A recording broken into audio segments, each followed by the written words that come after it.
तो आज हम बात करेंगे क्लाइमेट चेंज पे। और इस बात पे बात करेंगे कि क्लाइमेट चेंज के कारण क्या-क्या असर होने वाले हैं। ये तो प्रेज़ेंट में हो रहे हैं और ये फिर फ्यूचर में होने वाले हैं। तो सबसे पहली बात तो वुमेन पे क्या इफ़ेक्ट होंगे। आप सर्च करिएगा गूगल में या फिर चैट जीपीटी में कि the effect of climate change in women. Second number पे आते हैं एनिमल्स। हर साल लाखों जानवर विलुप्त हो रहे हैं क्योंकि इतने टेम्परेचर झेलने के लिए वो बने ही नहीं हैं। और लाखों जानवर नहीं विलुप्त हो रहे हैं, लाखों जानवर की प्रजातियाँ विलुप्त हो रही हैं। तीसरे नंबर पर आते हैं गरीब।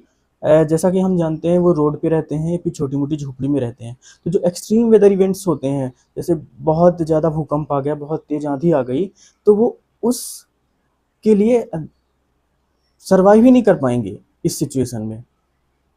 फिर चौथे नंबर पर आता है एग्रीकल्चर।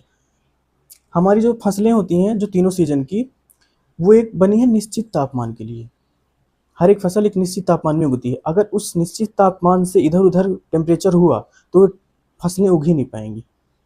फिर आता है हमारा ह्यूमन का और एनिमल का जो माइंड है, वो एक डेफ़िनिट टेम्परेचर ही झेल सकता है। अगर उस टेम्परेचर से ऊपर हो गया ना टेम्परेचर, तो हम लोग पागल भी हो सकते हैं। आपको अगर ये देखना है तो आप 55 टू 60 डिग्री सेल्सियस में आप बैठ के देखिए, आपका दिमाग कितना काम कर पा रहा है। 6 पॉइंट आती है, जैसा कि हम जानते हैं कि हीट बढ़ रही है क्लाइमेट चेंज की वजह से, तो ग्लेशियर्स पिघल रहे हैं और और बहुत सारे जो वायरस होते हैं उन ग्लेशियर्स के नीचे दबे हुए हैं। वायरस भी बाहर आने वाले हैं उसके। हमारे कार और बाइक के जो टायर होते हैं वो एक डेफिनिट टेम्परेचर में ही काम कर सकते हैं। अगर उस डेफिनिट टेम्परेचर से टेम्परेचर ऊपर हुआ तो हमारे टायर्स जो हैं व्हीकल्स के, वो पिघलने लगेंगे और सिर्फ टायर्स ही नहीं, रोड भी पिघलने लगेंगी। फिर हमारा आता है एयर ट्रांसपोर्ट। तो हमारा जो एरोप्लेन होता है वो कूलिंग सिस्टम पे काम करता है। तो अगर बहुत ज़्यादा हीट हो जाएगी ना, तो वो उसमें टर्बुलेंस क्रिएट हो जाएगा और वो नीचे गिर जाएगा, क्रैश हो जाएगा प्लेन। अब इसका सॉल्यूशन क्या है? तो सबसे पहला सॉल्यूशन ये है कि पॉपुलेशन कंट्रोल करनी पड़ेगी। पॉपुलेशन कंट्रोल क्यों ज़रूरी है? क्योंकि पॉपुलेशन जो बढ़ रही है ना, उसकी वजह से ओवर कंजम्पशन हो रहा है। एक अर्थ ओवरशूट डे होता है, वो एक्सपेक्ट किया गया है कि इस बार जून में ही हो जाएगा। यानी हम जून में पृथ्वी जितना 1 साल का संसाधन दे सकती है ना, उतना हम जून में ही उपयोग कर चुके हैं। इससे हमें क्या पता चलता है? इससे हमें ये पता चलता है कि हम जितना कंजम्पशन कर रहे हैं ना, उसके लिए हमें एक और पृथ्वी चाहिए। दूसरा आता है वीगनिज़्म। तो एक जो वीगन इंसान होता है, वो 1 साल में लगभग 150 से 300 जानवरों की जान बचाता है। उसकी वीगन होने से 150 से 300 जानवरों की जान बचती है। लगभग 50 से 100 पौधों को कटने से बचाता है। लगभग 1 से 2 टन कार्बन डाइऑक्साइड को सेव करता है।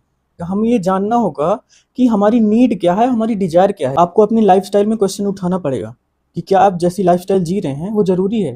ये जो मास इवेंट्स होते हैं ना, जिसमें बहुत सारे लोग आके इकट्ठे आके एक इवेंट करवाते हैं, तो हमें ये देखना होगा ना कि हम ऐसे कौन-कौन से इवेंट्स कर रहे हैं जो कि अननेसेसरी है, जिनकी वजह से हमारा काम नहीं रुकेगा। तो हमें अननेसेसरी इवेंट्स को, मास इवेंट्स को ना रोकना पड़ेगा। सबसे ज़रूरी चीज़ तो ये देखना पड़ेगा कि आपका अटेंशन डिज़र्व कौन करता है। जो लोग ह्यूमैनिटी के खिलाफ काम कर रहे हैं, वो लोग आपकी अटेंशन नहीं डिज़र्व करते हैं, तो आप उन्हें अटेंशन मत दीजिए। महान कौन होता है? जो ह्यूमैनिटी के लिए काम करे, जो कॉन्शियस हो। जिसके अंदर कॉन्शियसनेस ही नहीं है, वो ग्रेट कैसे हो जाएगा? सेलिब्रिटी कौन है? जो कॉन्शियस हो।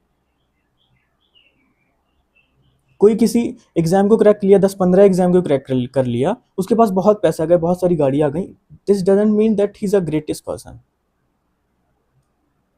हम ऐसा नहीं कर रहे हैं कि सारे लोग ही ऐसे होते हैं कि पैसा कमाने के बाद, पोस्ट में आने के बाद वो लोग ह्यूमैनिटी के लिए काम नहीं करते। लेकिन आप देखिए कि कौन नहीं कर रहा है। जो नहीं कर रहा है उसे सपोर्ट मत करिए, उसे फॉलो मत करिए। पेड़ लगाना बिल्कुल ज़रूरी है, लेकिन सिर्फ पेड़ लगाने से अब क्लाइमेट चेंज नहीं रुकने वाला है। क्योंकि एक जो बच्चा पैदा होता है, न्यू बॉर्न चाइल्ड, वो 1 साल में 60,000 किलो कार्बन डाइऑक्साइड एमिट करता है। वहीं जो एक मैच्योर ट्री होता है, वो 10 से 25 किलो कार्बन डाइऑक्साइड को एब्जॉर्ब करता है। यानी लगभग एक बच्चे में हमें कम से कम 2,500 से 3,000 पेड़ लगाने होंगे। तो ज़्यादा इफेक्ट कौन डालेगा? Population control. क्लाइमेट चेंज और तरह के जो क्राइम्स होते हैं, इन सब का एक ही सॉल्यूशन है, जो रूट सॉल्यूशन है, वो है स्पिरिचुअलिटी। क्योंकि लोग ऐसा इसलिए करते हैं क्योंकि उन्हें नहीं पता होता कि लाइफ कैसे जीनी है। एक बच्चा जब पैदा होता है तो एक जानवर की तरह ही होता है। उसे बताना पड़ता है कि क्या क्या सही जीवन है, कैसे जीना होता है, कैसे क्या करना होता है। अगर आप उसे जंगल में छोड़ देंगे ना, तो उसे कुछ भी नहीं पता होगा कि खाना कैसे खाना है, प्लेट में खाना है, चम्मच से खाना है, कैसे खाना है। तो ये सब हो रहा है एक गलत फिलॉसफी की वजह से। तो हमें एक सही फिलॉसफी पढ़नी पड़ेगी और उसे अपने जीवन में अपनाना पड़ेगा।